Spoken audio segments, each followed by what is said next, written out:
Salut à vous et bienvenue pour ce nouvel épisode du podcast Jams, le podcast qui parle Amazon, e-commerce et entrepreneuriat. Aujourd'hui, j'accueille sur le podcast Ludovic Joly.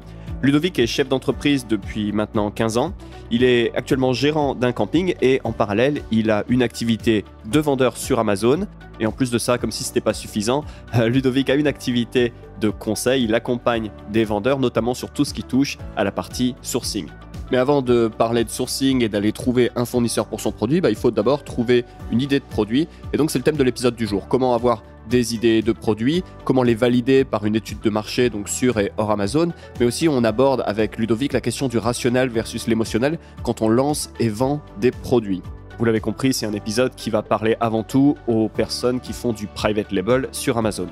Avant de lancer l'interview, je me présente, je m'appelle Sylvain Boutry, donc je suis moi aussi vendeur sur Amazon et aussi fondateur de Jams. Chez Jams, on fait plusieurs choses, donc premièrement de l'agence, c'est-à-dire on prend en charge à 100% votre compte et on développe vos ventes. On fait aussi de l'accompagnement, c'est-à-dire qu'on vous guide aussi bien pour vous lancer que pour développer vos ventes, donc les gens appellent aussi ça du coaching, je préfère le terme accompagnement. Et troisième chose qu'on fait, c'est de la formation pour que vous puissiez rester à jour et bénéficier de notre expertise à votre rythme. Vous trouverez plus d'infos sur ce qu'on fait sur notre site jams.fr et ça s'appelle jamz.fr. D'ailleurs, quand vous arriverez sur le site, vous aurez la possibilité de rejoindre la newsletter Jams et de recevoir immédiatement une analyse d'une page produit. Donc, c'est une analyse en vidéo que j'ai faite, une page produit qui génère 22 000 € par mois à son propriétaire. Et donc, c'est bien sûr un produit qui est en private label. Donc, vous trouverez le lien pour rejoindre la newsletter en description du podcast et aussi, comme je viens de le dire, à l'adresse suivante, jams.fr. Ça s'appelle jamz.fr. Voilà pour l'intro. On lance l'épisode. Je vous souhaite une excellente écoute de ma conversation avec Ludovic Joly. Toutes les compétences en fait que j'ai développées, qu'elles soient liées au digital ou à l'e-commerce, elles sont à la base liées en fait à cette activité camping. J'ai commencé en fait par la partie sourcing. C'est une histoire en fait toute bête. Un de mes fournisseurs de couettes et d'oreillers jetables se donnait pas la peine en fait de changer les cartons, les packaging de son fournisseur chinois. Enfin, vietnamien d'ailleurs en l'occurrence. Et par curiosité, j'ai commencé à regarder combien ça s'était vendu en Asie. Et puis de fil en aiguille, quand je me suis aperçu de la marge qu'il faisait dessus, je me suis dit, je vais tenter, j'ai pas grand-chose à perdre. J'ai contacté le fournisseur qui était affiché sur le carton. On a commencé à négocier. Il m'a envoyé un premier container. L'envoi s'est super bien passé et pourtant, pour comparer aujourd'hui le Vietnam et la Chine, le Vietnam est beaucoup plus compliqué en termes d'import que la Chine, c'est moins bien organisé. Mais ça s'était quand même super bien passé et de fil en aiguille, j'ai commencé par les couettes, les oreillers et puis ensuite j'ai équipé tous mes mobil-homes en vaisselle, en poêle, casserole, balayette WC, qu'est-ce que j'oublie, tout ce qu'on peut mettre finalement dans une maison puisqu'un mobil-home s'équipe comme une maison. D'accord, ouais. Enfin, une maison, mais tu gérais 30, 40, 50 maisons, je ne sais pas exactement la taille de ton camping, et donc tu avais besoin de pas mal de produits. Et donc, ok, tu as importé ces accessoires directement depuis le Vietnam. Et donc, la question qui se pose, c'est ok, comment tu as importé pour ton camping, comment est-ce que tu arrives à vendre sur Amazon? Enfin, qu'est-ce qui se passe ensuite? Alors après, il y a eu plein d'étapes entre les deux. Donc ça a commencé avec une erreur d'un de mes fournisseurs avec ses adresses sur son carton. Après, j'ai eu un problème avec mon fournisseur de site web qui m'a planté en plein milieu d'une saison. Donc il a fallu qu'à la dernière minute, j'apprenne à créer un site internet à l'arrache pour pouvoir continuer à vendre mes séjours. Donc j'ai commencé à développer un petit peu des sites. Alors j'ai commencé tout bêtement sur des choses comme Wix. Et d'ailleurs mon site est encore sous Wix parce que j'ai pas eu le courage de continuer à le refaire mieux. Mais ça m'a permis après de basculer sur du WordPress. Et puis il a fallu également après que je fasse de la pub. Pub de Facebook, pub Google. Et pour ça, la meilleure école, même si aujourd'hui je ne tiendrai pas forcément le même discours, à l'époque, les meilleures formations sur cette pub-là, c'était lié au dropshipping. Donc, j'ai pris des formations en dropshipping, absolument pas à la base pour faire du e-commerce, c'était vraiment pour pouvoir faire de la pub Facebook et Google Ads pour vendre mes séjours, pour mettre en avant le site du camping. Et puis, en commençant à m'intéresser à ça, comme tout le monde, j'ai dérapé et j'ai fait un peu de dropshipping. De façon plus ou moins. Tu dis ça comme si c'était quelque chose de honteux. On va dire que c'est ni bien ni mal, hein. C'est juste une étape. Et en effet, bon, c'est ni bien ni mal, hein. Personne ne te juge pour avoir fait du dropshipping. Ne t'en fais Ah, pas. mais en soi, c'est une très très bonne étape dans le sens où, en termes d'e-commerce pur, je pense que c'est sans doute pas la meilleure étape parce que ça nécessite des compétences bien plus importantes que pour faire du e-commerce par le biais d'une plateforme type Amazon. Mais par contre, il y a une représentation du dropshipping qui est beaucoup plus importante. Il y a beaucoup plus de youtubeurs. On connaît beaucoup plus le dropshipping en termes de forme e-commerce. Et c'est vrai que beaucoup de gens en fait s'imaginent que avec 5 euros en poche, ils vont pouvoir lancer un commerce en drop. Et finalement, ils se rendent pas compte que derrière, les mecs qui font ça et qui le font bien, ils ont des compétences qui aujourd'hui nécessiteraient 3 ou 4 ans pour pouvoir arriver à leur niveau. Et Complètement, encore, je oui. suis même pas sûr que ça soit faisable encore. Ouais, bon, on est vraiment dans le direct response marketing, le marketing direct. Il faut que les pubs soient au carré, il faut que la page produit soit au carré, il faut que vraiment tout soit très très bien aligné. Et puis ça peut très vite partir en cacahuète, hein. Des dépenses Facebook qui explosent sans qu'on ait des conversions. Enfin, la ligne est très fine. Et donc oui, avec le niveau de compétition qu'il y a, comme tu le dis enfin, je te rejoins, hein, aujourd'hui, il faut énormément de compétences. Et c'est vrai que sur Internet, on a l'impression que tout est facile et que tout est rapide, et c'est peut-être encore plus vrai quand on écoute les gens qui parlent de dropshipping. Or, c'est pas nécessairement le cas. Donc, ok, tu suis cette formation dropshipping, tu commences comme ça à faire de la pub, à récupérer du coup des réservations pour ton camping, à faire un peu du coup d'activité e-commerce en dropshipping. Et comment est-ce que tu arrives derrière sur Amazon? Alors là, on doit être allez, on va remonter à il y a 3 ans maintenant. Mhm. 3 ans, prise de décision irréversible. Je me barre de la France, je vends le camping. Ras-le-bol de ce pays et des Français.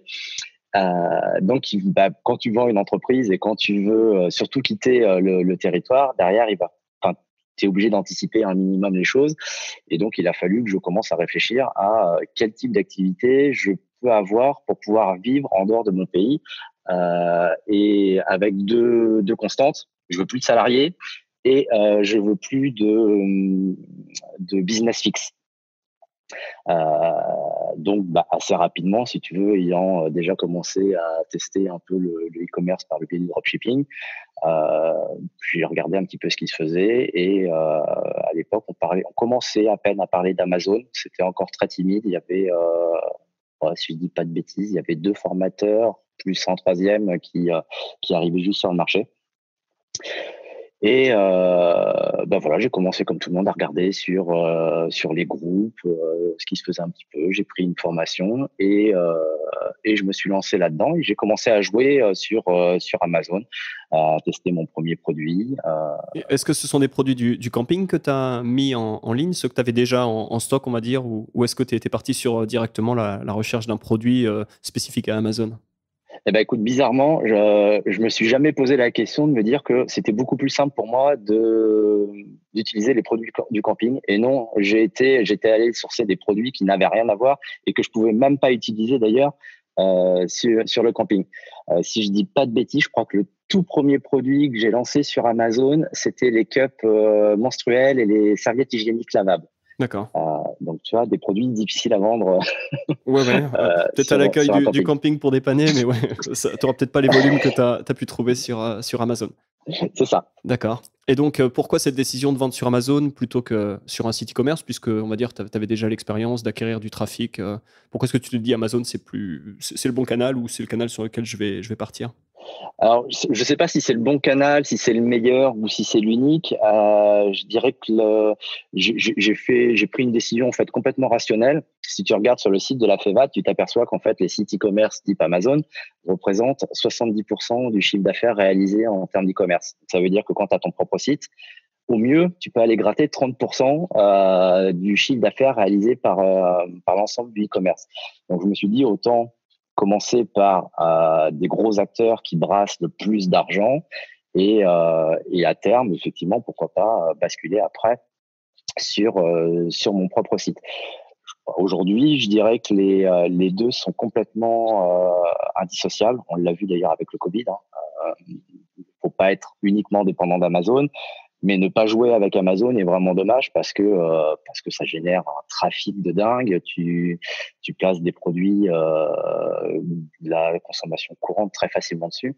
Alors, je tiendrai pas tout à fait le même discours avec un produit, comment dirais-je, si demain tu inventes un super produit, tu es le seul à l'avoir, c'est toi qui l'as designé. Là, effectivement, pourquoi pas se lancer directement sur ton site en propre.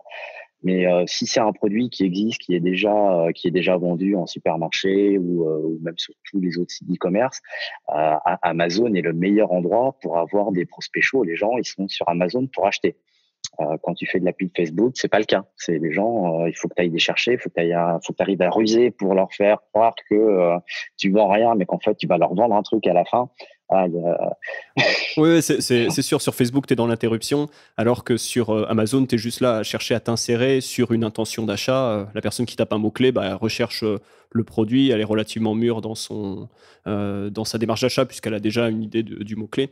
Et ce que tu disais à l'instant, tu vois, si tu as un tout nouveau concept, et finalement, il y a aujourd'hui sur Amazon pas vraiment de mots-clés, pas de volume de recherche sur ce mot-clé parce que c'est trop novateur. En effet, Amazon, c'est pas nécessairement la bonne plateforme. Il vaudra mieux aller vers les réseaux sociaux ou autres, un Kickstarter pour faire connaître un concept complètement nouveau. C'est vrai qu'Amazon, il faut vraiment partir de l'idée, quel est le mot-clé associé au produit et derrière, c'est tout l'art de la vente sur Amazon, c'est de s'insérer donc sur les pages de résultats en lien, enfin des mots-clés que l'on vise, quoi. D'ailleurs, là où je te rejoins complètement, c'est que souvent les gens font l'erreur de vendre des produits sur Amazon. Et en fait, je trouve que c'est une erreur. Il faut plutôt se dire qu'on vend des mots-clés. C'est-à-dire que les gens, ce qu'ils cherchent sur Amazon, c'est pas un produit à la base. Ils cherchent un mot-clé. Ils vont taper un mot-clé, ils cherchent une expression et c'est ça finalement qu'on va vendre après une offre et en tout dernier un produit finalement. Oui, complètement. Ouais, tout part du mot-clé et de la recherche. Et donc, ouais, absolument, on peut vraiment se dire que c'est un jeu de SEO, que ça soit en payant ou non. Et donc, tout l'art de la vente sur Amazon, c'est l'art de devenir visible sur Amazon. Et donc, ouais, tout part du mot-clé. Alors, sur ton groupe Facebook, tu parles donc pas mal de sourcing. Et donc, avant le sourcing, l'étape d'avant, c'est de réfléchir à une idée produit et trouver une idée de produit à vendre. Et en off, avant le podcast, tu me disais qu'il y a beaucoup de personnes qui ont du mal à choisir un produit, à partir sur un produit. Et l'une des raisons, c'est qu'il manque de stratégie, il manque d'un objectif clair. Et donc, tu disais, une chose importante, on a toujours besoin d'établir ses objectifs par rapport au produit. Est-ce que tu pourrais nous en dire plus, peut-être donner un exemple? Alors, ce que j'entends par objectif, c'est que tu vas pas aller chercher à vendre les mêmes produits ou les mêmes gammes de produits si tu veux juste faire un peu d'argent de poche, gagner 200 ou 500 euros de plus par mois, par rapport à quelqu'un qui veut créer vraiment soit une marque, soit une gamme de produits. On n'est pas du tout dans la même optique. Ton budget de départ va également conditionner ta recherche produit. Si demain tu as 2000 euros à apporter pour créer un produit ou 200 000 euros, la recherche n'est pas du tout la même. Avec 200 000 euros, tu peux aller sur des marchés qui sont très concurrentiels. Tu vas pouvoir avoir des très bons prix sur certains produits, ce que tu ne pourras pas avoir avec un petit budget de départ. Et puis alors en termes d'exemple, si je fais une caricature parce que c'est quelque chose qu'on voit souvent sur les groupes, sur les réseaux sociaux, c'est ceux qui veulent absolument arriver à faire leur million de chiffre d'affaires en un mois, 6 mois, un an, et puis en fait ils ont 200 balles en poche au début. Techniquement c'est pas possible et c'est se mettre en difficulté que de le croire d'ailleurs. Ouais. Est-ce que tu pourrais juste expliquer aux gens pourquoi c'est pas possible de faire 1 million d'euros, disons, de chiffre d'affaires en e-commerce avec une mise de départ de 200 euros ou de 1000 euros ou de même 3000 euros, c'est pas tant la question, mais pourquoi est-ce que c'est pas possible? Alors parce qu'il y a deux critères importants. Le principal, et celui-ci, il est vraiment, à mon sens, vraiment impossible de passer à côté, c'est la marge de ton produit. C'est vrai que beaucoup de personnes aujourd'hui sourcent des produits, ils ont des marges. Donc on va parler de marge brute, c'est-à-dire le prix de vente du produit, les frais Amazon déduits. Et la pub mise à part, je tiens pas compte de la pub. C'est ce qui va te rester en fait une fois que tu auras payé toutes ces charges-là. Si tu sources un produit en mettant à 10 euros et que tu obtiens 1 euro de marge brute à la fin, ça nécessite de faire des ventes énormes pour pouvoir atteindre le million de chiffre d'affaires. Et qui dit vente énorme, ça veut dire qu'il faut un stock énorme aussi. Si tu n'as que 2 000 euros d'apport, tu vas jamais pouvoir obtenir un stock suffisant pour pouvoir atteindre ce chiffre d'affaires voulu. Si tu as 2 000 euros et que tu achètes des produits à 1 dollar, donc je vais, pour être plus simple, on va parler de 1 euro, ça veut dire qu'au mieux, tu vas pouvoir obtenir que 2 000 produits. Pour faire ton million, il t'en faudra peut-être, je sais pas moi, 500 000 produits. Donc, on voit bien qu'il y a un décalage énorme entre les deux.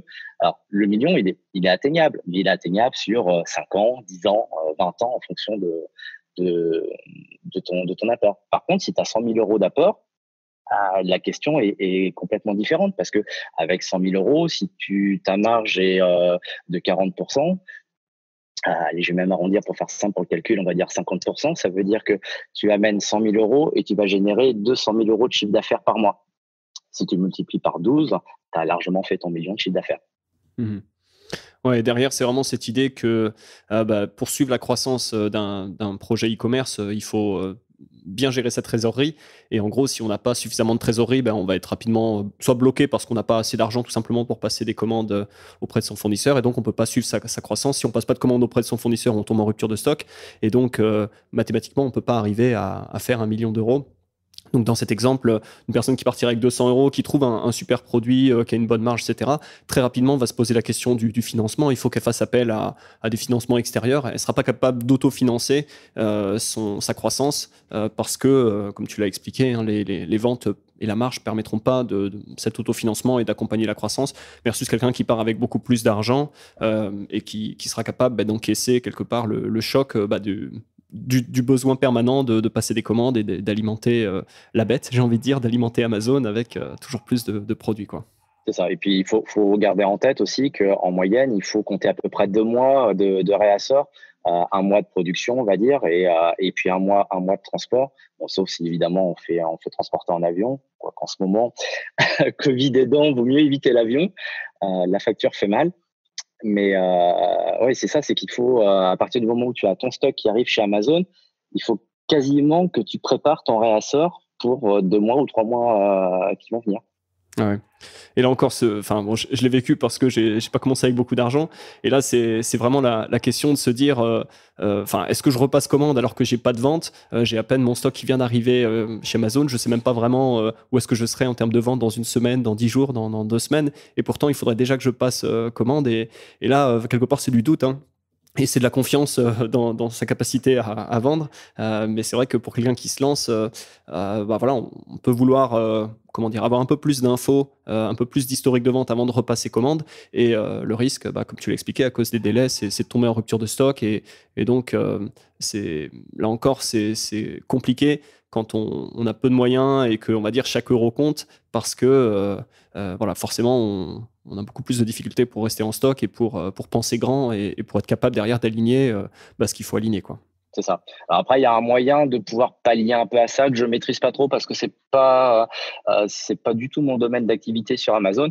C'est le retail, c'est-à-dire d'aller chercher chez Jiffy, La Foire-Fouille ou autre, ou dans du déstockage des produits et puis aller les vendre sur Amazon, alors en FBA ou pas, hein, finalement, peu importe le mode d'expédition, mais ce qui peut me permettre progressivement de se constituer une trésorerie un peu plus intéressante de façon à pouvoir passer sur du PL et donc du stock. Ouais, complètement. Ouais, il y a de la même façon, tu peux, quand tu as un peu d'historique avec un fournisseur, tu peux demander des délais de paiement. Enfin, il y a différentes manières. C'est assez classique pour améliorer la situation de la trésorerie, d'avoir un peu plus de cash, des cycles plus courts. Mais c'est vrai que dans tous les cas, il n'y a pas de baguette magique. Si tu commences à faire du retail arbitrage pour payer, pour avoir de la trésorerie, c'est encore du temps, de l'énergie que tu passes. Enfin, donc voilà, ça conclura le sujet. C'est très dur. C'est impossible de faire 1 million avec une mise de départ de quelques milliers d'euros. Mais comme tu l'as expliqué, hein, le but, c'est d'avoir des objectifs qui sont en lien avec les moyens qu'on a. Et puis, et de là, avec ça, on peut choisir donc un produit qui va correspondre aux objectifs qu'on a, quoi. Alors, comme je disais un peu plus tôt, tu partages pas mal d'idées produits sur ton groupe Facebook. Comment est-ce que toi, tu détermines les critères pour trouver une idée produit? Comment est-ce que tu viens avec des idées de produits? Alors, ça dépend en fait à qui je m'adresse. Ceux qui vont écouter ça en fait vont être très déçus, mais en fait, la baguette magique qui fait apparaître le produit miracle ou produit winner, comme on dit en dropshipping, ça n'existe pas. Potentiellement, tous les produits sont bons. Potentiellement, tous les produits peuvent être dégager une belle marge. Ça va surtout être conditionné en fonction du vendeur, de l'offre du vendeur et de comment dirais-je, de l'imaginaire en fait que tu vas mettre en place pour pouvoir vendre ce produit. Tu peux complètement sortir un produit de sa fonction originelle, le vendre sous une autre forme 4 ou 5 fois plus cher. Je vais reprendre l'exemple dont on a parlé en off tout à l'heure des, des urnes funéraires, ouais, pour les chiens, qui à l'origine en fait était un packaging pour des brosses à dents en bambou. Voilà, packaging rond qui était très bien. Alors on a juste modifié en fait le design extérieur de cet emballage en carton pour en faire une urne biodégradable qui s'enterre ou qui se jette dans la mer. Voilà. Et tu passes d'un produit si tu avais vendu uniquement l'emballage en carton pour je ne sais pas quoi faire. Mettre des brosses à dents, ouais, ça a très peu de valeur. Et là, par contre, une urne funéraire pour son chien, ouais, ça a tout de suite une toute autre valeur sur le marché, quoi. Exactement. Après, il y a des produits qui sont, enfin, moi, j'aime pas beaucoup parce que tout le monde va dessus.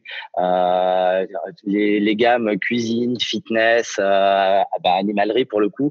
Voilà, c'est des produits où tout le monde en parle sur tous les groupes, sur toutes les formations, et ce qui fait que tu t'aperçois que la plupart des nouveaux vendeurs vont sourcer toujours la corde à sauter de fitness, les coques iPhone, la spatule en silicone, exactement, dont on parlait avec Jérôme sur le podcast, Jérôme Dalicieux, il y a 2 épisodes, on parlait de ça. C'est le premier produit qu'il a lancé. Enfin, bon, il a pas dit exactement, mais enfin, c'était comme ça, un accessoire de cuisine.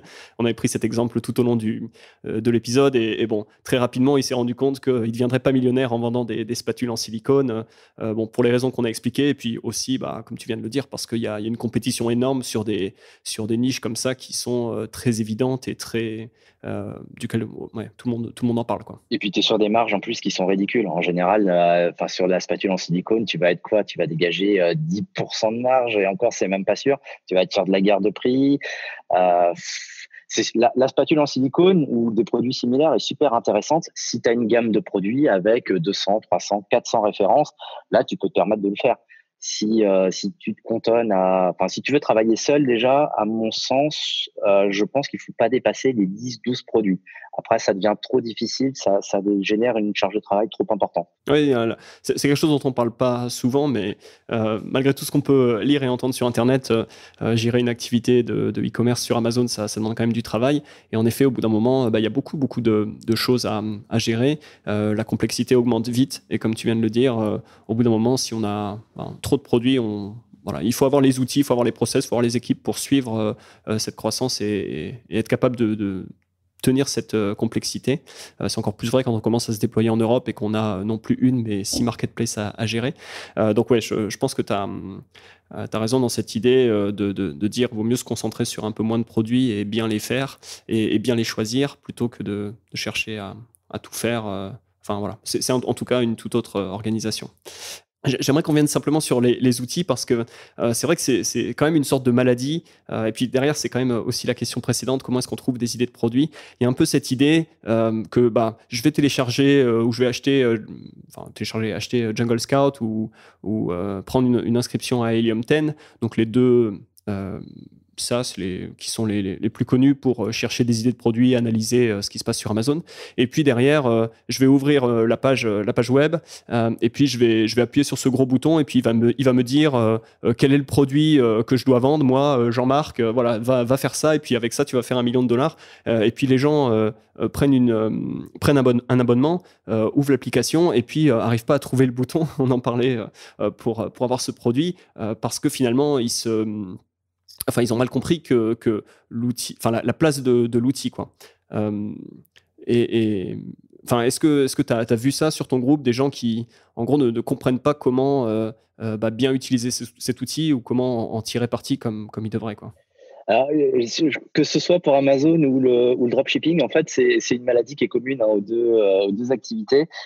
C'est quoi? Beaucoup de personnes s'imaginent que sans l'outil, il n'est pas possible de trouver l'idée produit. Et je vais être très désagréable dans mes propos, mais en fait, avec l'outil, tu trouveras jamais un produit. Enfin, moi, j'ai jamais réussi à trouver un produit. Alors, j'utilise pas beaucoup de Jungle Scout, un petit peu plus Helium 10, mais je n'utilise absolument pas les fonctionnalités de base en haut pour faire de la recherche produit. Il va y avoir deux problèmes. Tout le monde utilise les mêmes critères. Il va falloir un produit qui génère au moins 10 000 euros, qui soit léger, qui soit pas saisonnier, qui fasse au moins 300 ventes par mois sur une marketplace, qui n'ait pas de concurrence. Alors ça, c'est le pire truc qu'on entend, pas de concurrence. Qui dit pas de concurrence, pas de vente, donc. Pas de marché, oui. Exactement. Qu'est-ce que j'ai oublié comme critère basique que tout le monde utilise je crois que j'ai fait le tour. Ça donne l'idée, ouais, que si tout le monde met les mêmes critères, du coup, tout le monde va récupérer les mêmes résultats, puisque ces outils, ils interrogent une base de données qu'ils récupèrent sur Amazon, et puis tout le monde va recevoir le même résultat, quoi. La spatule en silicone. La fameuse. La fameuse. Et tu t'aperçois que la plupart du temps, d'ailleurs, les produits que tu obtiens, soit ont une rentabilité qui est très médiocre, soit nécessitent, surtout pour des débutants, des connaissances en termes de législation un peu plus importantes, ou alors des stocks. Je sais que pour ceux qui l'utilisent beaucoup, souvent ils tombent sur des produits type de vêtements, chaussures et compagnie, qui est typiquement la part de marché la plus difficile à gérer. Les marges sont super intéressantes sur les fringues, ça je le concède tout à fait. Par contre, il y a du SAV de dingue à faire dessus. Les gens commandent 6 fois la même paire de chaussures en taille différente et vont te renvoyer les 5 qu'il va falloir remballer, réexpédier. Enfin, c'est une galère sans nom à gérer. Et puis ça demande une gestion du coup super fine des SKU, puisque tu as différentes tailles, différentes couleurs. Très rapidement, on parlait de complexité, tu peux vite avoir un catalogue qui est très complexe. C'est ça. Je préfère largement les produits qui passent en dessous les radars, qui génèrent pas forcément 10 000 euros de chiffre d'affaires par mois, qui ne génèrent pas forcément 300 ventes par mois. Moi, aujourd'hui, un produit qui génère en systématique 2 ou 3 ventes, allez, on va dire 5 sur une seule place de marché et une dizaine sur les 5 marketplaces européennes, me convient très très bien. Parce qu'il va y avoir une constance au niveau des ventes. Tu vas être sur des produits que personne va aller sourcer justement avec les outils dont on a parlé. Tu vas avoir en général une concurrence qui va être, alors pas forcément faible, mais on va dire moyenne, donc qui te permet tout à fait de te positionner assez facilement sur des produits comme ça. Et ouais, puisqu'on parle de produits qui ont moins de volume. Peut-être que les boîtes, les concurrents, on va dire pour simplifier chinois, ont des fiches produits qui sont moins travaillées que sur des catégories extrêmement compétitives comme, je sais pas, la power bank ou la coque d'iPhone. Et donc, avec un bon marketing, avec des bonnes photos, on peut très facilement faire une différence et donc avoir un produit qui se place très rapidement dans sa catégorie, peut-être même numéro 1 des ventes. Voilà, ça va pas faire 1 million, mais c'est le genre de produit stable, comme tu l'expliques, qui petit à petit tourne et on en ajoute plusieurs, on ajouterait plusieurs cordes à son arc et de là on peut se construire vraiment un business qui tourne et encore une fois sans apparaître sur les radars. Ce qui est super important. Tu vois, pour moi, l'un des gros problèmes des outils, c'est que ça mesure que ce qui est existant. Donc les gens lancent l'outil comme Jungle Scout ou Helium 10 et ça sort des résultats de ce qui existe déjà sur Amazon.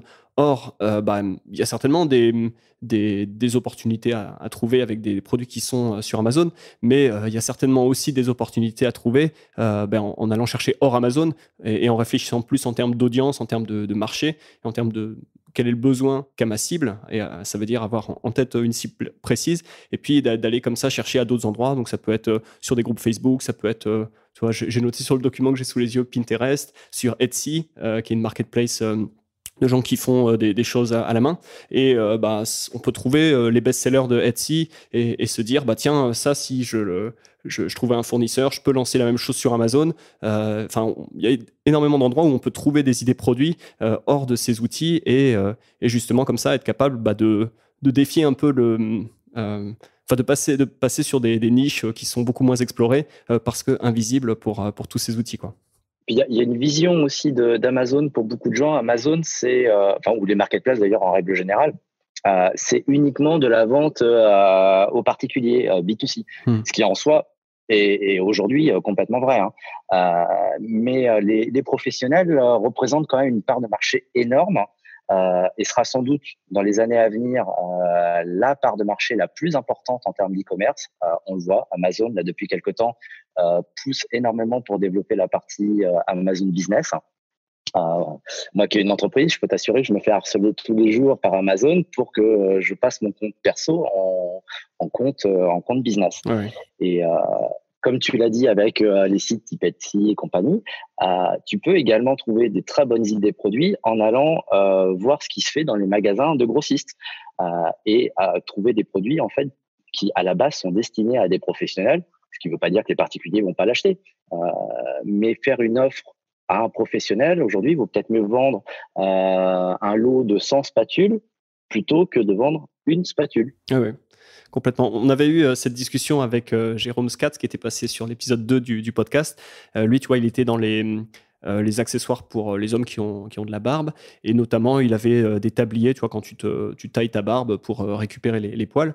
Et il disait, il avait comme ça démarché des salons, des barbershops. Et il avait comme ça envoyé pas mal de gens sur Amazon, tu vois, des professionnels hein, qui vont acheter 1, 2, 3, 5, 10 tabliers pour leur barbershop. Donc. Et donc, tout de suite, tu génères des ventes sur Amazon et tu vas chercher, en plus, dans son cas, du trafic hors Amazon, ce qui est toujours bien. Mais en effet, il y a ce besoin et il y a énormément de professionnels qui ont comme ça besoin de pas mal de choses. Et Amazon, ça devient quand même de plus en plus un réflexe pour eux aussi. J'imagine sur ton compte Amazon, tu dois voir passer les commandes business. Moi, je les vois passer. Donc, quand ce sont des clients business, elles sont notées différemment.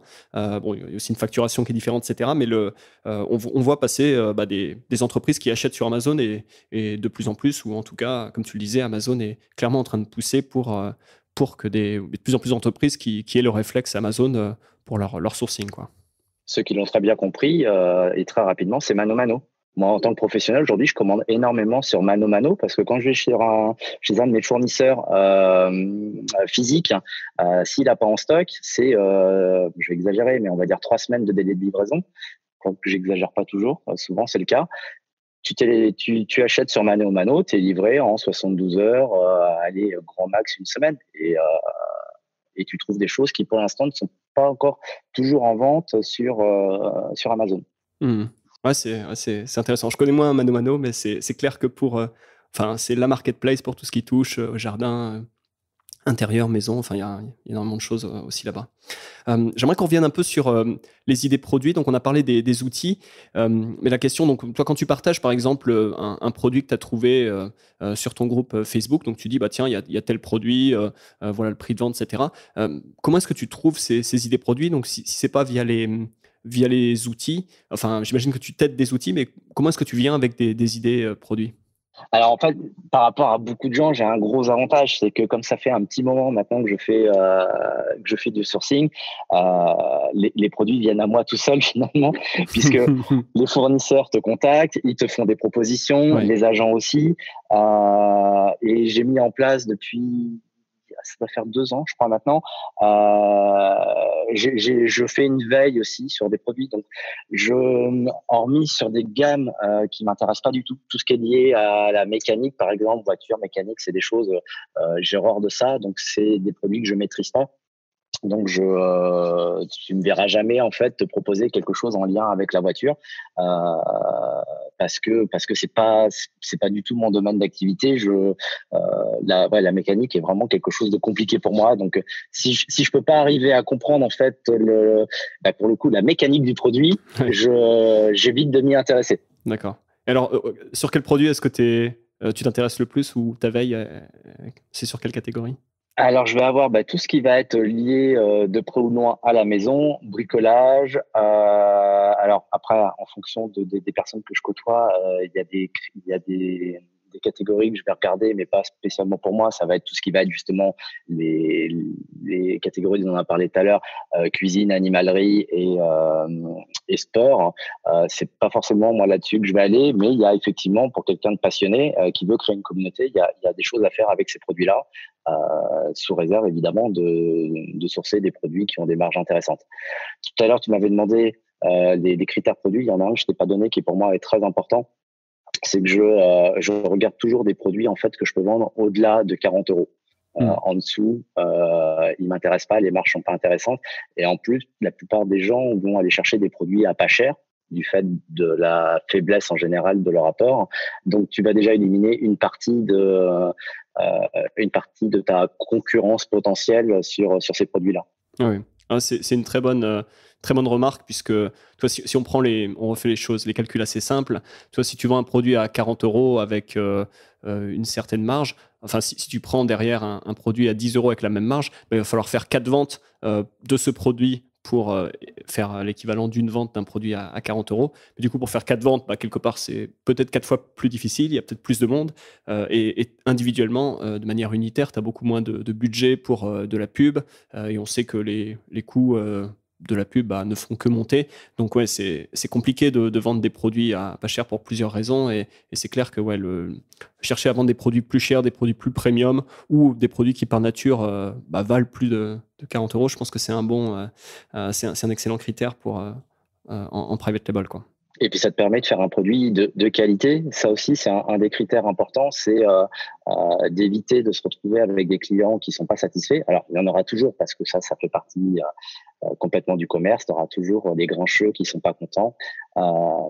Mais si ton produit il est qualitatif, en général, t'as pas de soucis, t'as pas de retour, t'as pas d'avis négatifs. Amazon va te laisser tranquille aussi, puisque lui, sa principale inquiétude, c'est que tu lui génères du pognon et que tu ne génères pas de problème avec ses clients, parce que c'est ça aussi. Ouais. On parle bien des clients d'Amazon et pas tes clients à toi quand tu vas sur une autre plateforme. Ouais, non, c'est clair, hein. Rendre Amazon heureux, et puis ouais, sur un produit plus important, tu vois, à 40 euros, la commission d'Amazon est plus importante aussi, puisque, tu vois, si on veut élaborer, puisque le BSR, donc le classement dans les catégories, il est calculé en fonction du chiffre d'affaires généré par la fiche produit. Si on vend, tu vois, tu es dans une catégorie où tous les produits en moyenne sont à 20 euros, puis toi, tu viens avec un produit plus premium, mieux fichu, etc., à 40 euros, tu auras besoin d'en vendre moins pour passer quand même devant les autres et obtenir au bout d'un moment le badge numéro 1 des ventes. Et donc, là encore, tu amorces comme ça le cercle vertueux. Tu fais plus d'argent à Amazon. Amazon te récompense. Si les clients sont satisfaits, voilà, tout le monde est content. Et donc, c'est un projet rondement mené. Donc, la question, on va dire, suivante, c'est les fournisseurs, les agents te contactent, et puis bon, tu connais le marché, tu as des idées. Une fois que tu as une idée d'un produit, c'est quoi le process pour valider cette idée, se dire OK, j'y vais et je passe à l'étape suivante qui sera l'étape de sourcing? Comment est-ce que ça se passe, la validation? Alors, je vais utiliser beaucoup les avis d'Amazon. C'est là en fait où je vais assez peu utiliser finalement les outils, mais plus ce que Amazon t'offre en information gratuite et accessible. Je vais essayer de prendre un exemple simple pour que ce soit clair. Je regarde la date de création d'une fiche. Imaginons que cette fiche, elle date d'il y a 1 an et qu'elle est, on va dire un avis sur sa fiche. On considère aujourd'hui que tu as une personne sur 100 qui laisse un avis. Donc, on peut partir du principe que s'il a un avis, il a vendu 100 produits depuis 1 an. Et si tu divises, on va partir aussi du principe que les 2 premiers mois, en général, tu vends rien puisque tu mets en place ton produit. Tu as créé ta fiche sans doute avant que ton produit arrive chez Amazon. Donc, finalement, les 2 premiers mois sont perdus. Donc, ça veut dire que ça fait 10 mois qu'il vend. 10 mois à 100, ça veut dire qu'il vend 10 produits par jour. Donc, ça me donne déjà, si tu veux, un ordre d'idée des ventes réelles de ce produit. Après, tu peux le conforter avec effectivement Helium 10 ou Jungle Fruit pour vérifier si tu es à peu près dans les clous. Mais il faut pas oublier aussi que les résultats que te donnent ces logiciels sont pas toujours très très fiables et sont souvent basés en fait sur une moyenne et pas sur la vente au jour le jour. Ouais. Dans ces cas-là, bon, il y a la fameuse technique des 999 produits qu'on ajoute à son panier. On peut faire un tracking manuel pour être capable de vraiment valider exactement au jour le jour les ventes. Mais tu fais bien de le rappeler, ouais, Jungle Scout, Helium 10, ils n'ont pas accès aux données d'Amazon, hein, ça reste que des estimations. Et donc à prendre effectivement avec des pincettes. Donc ok, tu regardes, les avis, ça permet de te donner une idée des volumes de ventes qui ont eu lieu, quoi. Voilà, si un produit a potentiel ou pas. À partir de là, une fois que je sais que ce produit colle dans ce que moi j'attends de lui, dans justement les objectifs que je me suis fixés et que je vais fixer à mon produit, je vais un petit peu plus loin, je regarde les 10 meilleurs vendeurs sur le mot-clé principal. Donc si on va reprendre l'exemple de notre spatule en silicone, je vais supposer en fait que le mot-clé le plus cherché par les clients, c'est spatule silicone. Et je vais regarder qui ressort, en fait, les 10 premiers vendeurs qui ressortent sur ce mot-clé-là. Et je vais faire une moyenne de leur vente et de leur chiffre d'affaires. Et ça va me conforter, si tu veux, dans le fait que ce produit a un potentiel ou n'en a pas. Donc là, je vais pas forcément aller chercher non plus des chiffres d'affaires énormes. Ce que je veux, moi, c'est qu'un produit moyen sur Amazon, il me passe on va dire 5 000 € de chiffre d'affaires mensuel au minimum sur une plateforme, j'entends. Une marketplace, oui. Un pays. Un pays, voilà, exactement. Et après, chaque pays est différent. Je vais te redonner je fais une toute petite aparté. Je vais te donner un exemple d'un produit où j'ai failli me planter dessus dans le fait de n'avoir regardé que la marketplace France. C'était des crayons de couleur. C'est un produit que j'avais regardé il y a 2 ans et je trouvais que les ventes étaient pourries sur la France, ce qui en soi était le cas, et qu'il y avait une concurrence qui était disproportionnée par rapport au chiffre d'affaires qu'il y avait à générer avec. Et donc, je l'avais laissé complètement côté, ce produit-là. Et je ne sais pas pour quelle raison intellectuelle, si tu veux, 1 an après, je suis revenu sur ce produit. Et plutôt que de me contenter sur la marketplace France, j'ai regardé en fait les 5. Et je me suis aperçu que Italie, Espagne, qui techniquement sont les marketplaces normalement les moins intéressantes, puisque c'est celles qui génèrent le moins de ventes, étaient 2 plateformes qui étaient top, qui généraient à L2 quasiment 80% du chiffre d'affaires de ce produit-là. Ah, c'est dingue. C'est vrai qu'on oublie de regarder en Europe. On a vite tendance en tant que Français à se focaliser sur Amazon France, mais aussi on oublie le fait que un Allemand, c'est pas un Espagnol, un Italien, c'est pas un Anglais. Et il y a des différences culturelles, et donc il y a certaines catégories qui vont avoir beaucoup plus d'attrait pour des clients en Allemagne, disons, et d'autres pour des clients en Italie. Et effectivement, c'est intéressant de rappeler que il y a des différences entre différentes marketplaces, et donc avoir cette approche de regarder, cette rigueur aussi de regarder tous les pays, ça permet d'avoir aussi des bonnes surprises. Et donc, une fois que tu en es là, que tu as fait toutes ces recherches, est-ce qu'il y a d'autres critères, d'autres choses que tu regardes avant de valider l'idée produit, ou est-ce que ça te suffit pour te dire que tu passes à la phase de sourcing? Alors, c'est là que je vais utiliser justement les outils. Donc, dans mon cas, Helium 10, où je vais regarder un petit peu la concurrence par rapport aux mots-clés. Quels sont si j'ai des mots-clés sur lesquels je vais pouvoir me positionner très vite et très facilement sans forcément investir beaucoup de pubs, ou si la concurrence fait que les 5-10 mots-clés principaux sont très concurrentiels et vont nécessiter un budget pub plus important. Parce qu'à terme, il va falloir aussi le prendre en compte dans le développement de ce produit-là, c'est qu'il va falloir faire de la pub pour être visible, parce que finalement, le prix et le produit, ils sont assez accessoires. Si demain, tu as le meilleur produit au monde, mais que tu n'es pas visible, jamais personne l'achètera. Par contre, tu peux avoir un produit qui est merdique, mais si tu es le plus visible, tu vas le vendre. Ah oui. Et comment, je reviens sur la question de la compétition au niveau de la pub, comment est-ce que tu détermines le niveau de compétition ou la difficulté de différents mots-clés? Alors, je vais regarder les recherches sur ce mot-clé-là. Est-ce que c'est un mot-clé qui est très recherché, moyennement recherché ou pas du tout recherché? En général, un mot-clé qui est pas cherché plus de, on va dire 500, 600 fois par mois. C'est pas forcément un mot-clé qui est inintéressant, mais c'est pas celui en fait qui va permettre de pousser, de ranker ta fiche produit début. Il faut quand même, dans l'idéal, avoir au moins 10-12 mots-clés qui génèrent chacun au moins 1000 recherches par mois. Mmh.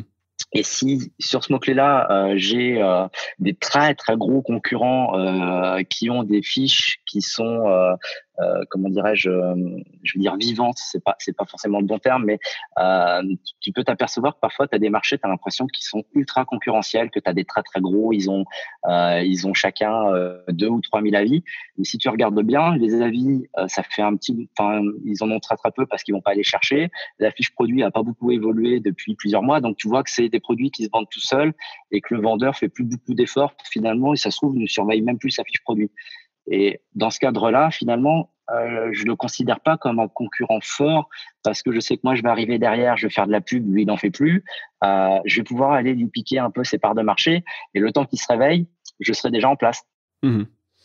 Ouais, c'est intéressant. Donc ouais, typiquement, tu regardes, tu classes les avis par ordre de date décroissant et tu regardes un peu le rythme auquel, il les collecte, par exemple?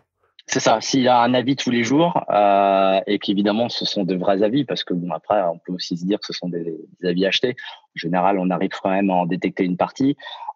Ouais, s'il a un avis par jour ou un avis tous les 2 ou 3 jours, tu sens quand même la fiche elle est travaillée. Il y a quelqu'un derrière, si tu veux, qui met des choses en place parce que d'un point de vue complètement naturel, tu peux pas avoir autant d'avis à moins de faire 10 000 ventes par jour, tu peux pas avoir autant d'avis qui tombent naturellement. Ça veut dire qu'il a mis quelque chose en place, soit dans son packaging, soit en termes de communication avec ses clients pour avoir autant de choses. Donc là, tu sais que c'est un concurrent où il va falloir investir un petit peu plus.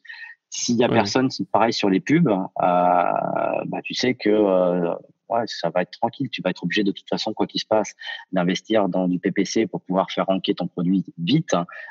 Donc, si tu n'as aucun de tes concurrents qui en fait, tu dis que finalement, c'est une promenade de santé. Mmh. Ouais, complètement. Et donc, il y a quand même une chose qu'il faut garder en tête, c'est que malgré toute l'aide qu'on peut avoir avec des outils, malgré toutes les analyses qu'on peut faire, bah, il restera toujours un doute puisque on peut jamais être sûr à 100% que son produit marchera.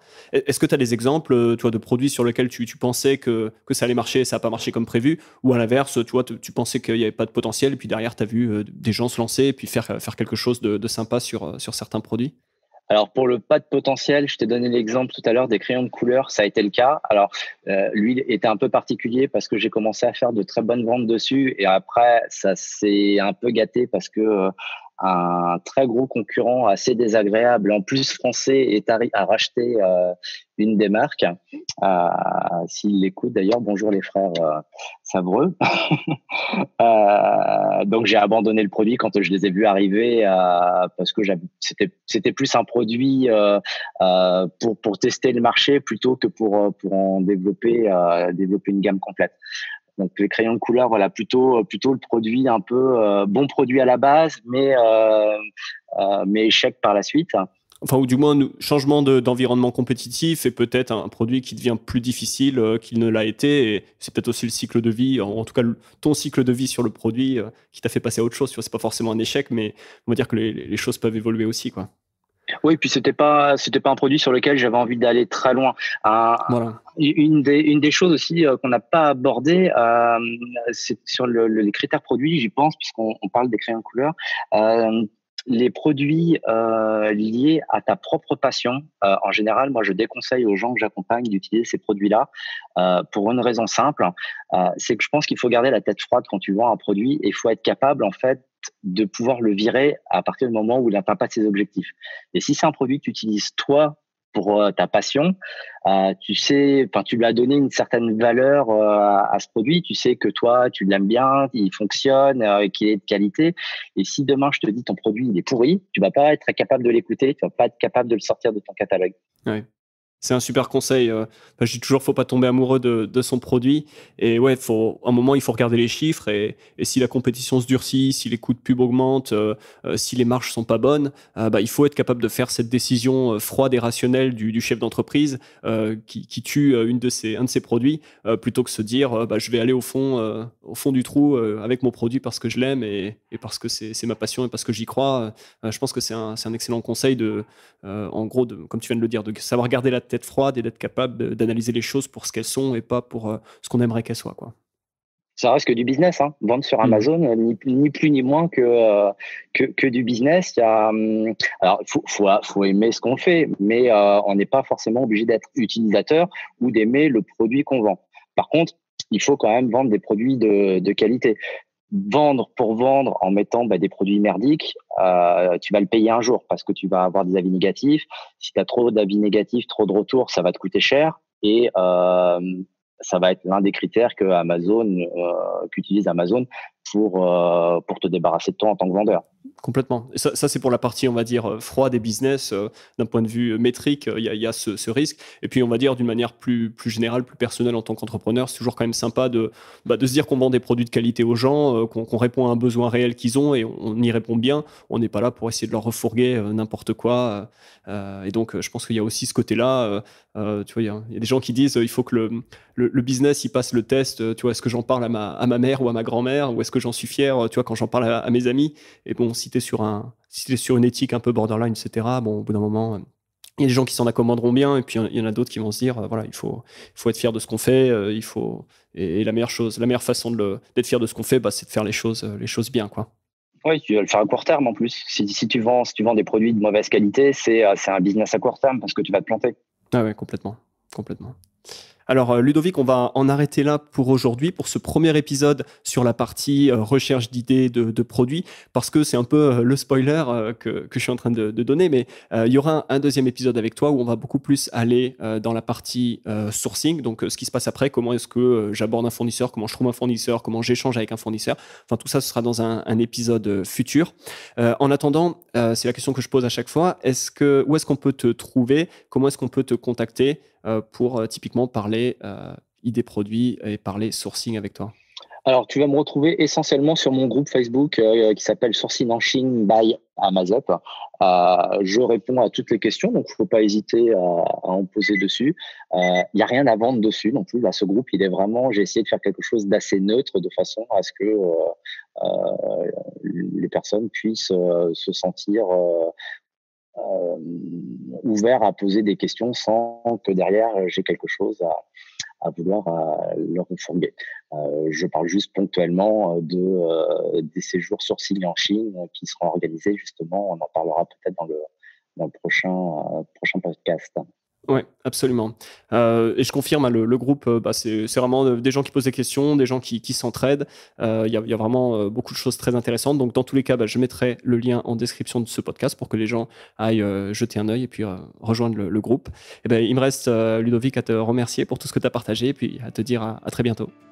C'est avec plaisir. Merci à toi aussi. Voilà pour notre conversation, j'espère que ça vous a plu. Donc comme d'habitude, les liens pour retrouver Ludovic, pour le contacter, pour aller retrouver son groupe Facebook, tout ça, vous trouverez ça en description de ce podcast. Également, en description du podcast, vous trouverez le lien pour rejoindre la newsletter Jams et recevoir l'étude de cas, l'analyse d'une page produit en private label qui génère 22 000 € par mois à son propriétaire. Donc vous trouverez tout ça en description de ce podcast. Je vous donne rendez-vous dans la description du podcast donc, et très rapidement sur la newsletter Jams. Voilà, c'est tout pour aujourd'hui. J'espère que vous aurez appris des choses intéressantes dans cet épisode et je vous donne rendez-vous pour un futur podcast très très prochainement. À bientôt.